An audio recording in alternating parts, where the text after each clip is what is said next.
Fake రివ్యూలు, negative ratings పై Vijay Devarakonda serious comments కాకరేపుతున్నాయి. బతకండి బతకనియండి అనే యూనిటీ స్లోగన్ ఏమైందంటూ ప్రశ్నించడం ఆసక్తిగా మారింది.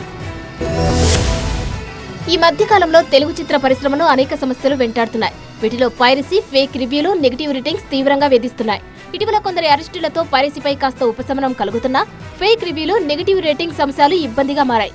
అంతేకాదు సోషల్ మీడియా వేదికగా ఫేక్ రివ్యూలు, నెగటివ్ రేటింగ్స్ ను ట్రెండ్ చేస్తున్నారు.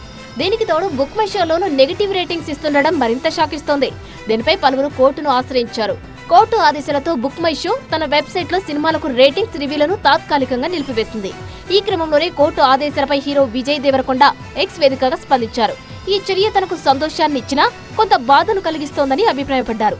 బుక్ మై షోలోని రేటింగ్స్ విండోని ఇలా చూడడం ఒక రకంగా సంతోషంగా, మరో రకంగా బాధగాను ఉందని, ఈ చర్యతో చాలా మంది కష్టం, కలలు, డబ్బును కాపాడుకునేందుకు దారి కనపడిందని చెప్పుకొచ్చారు. అయితే మన సొంత వాళ్లే ఇలాంటి సమస్యలు సృష్టిస్తుండడం మరింత విచారించాల్సిన విషయమన్నారు. బతకండి బతకనియండి అనే నినాదం ఏమైంది? అందరూ కలిసి ఎదగాలనే భావన ఎక్కడికి వెళ్ళింది అని విజయ్ దేవరకొండ ప్రశ్నించారు.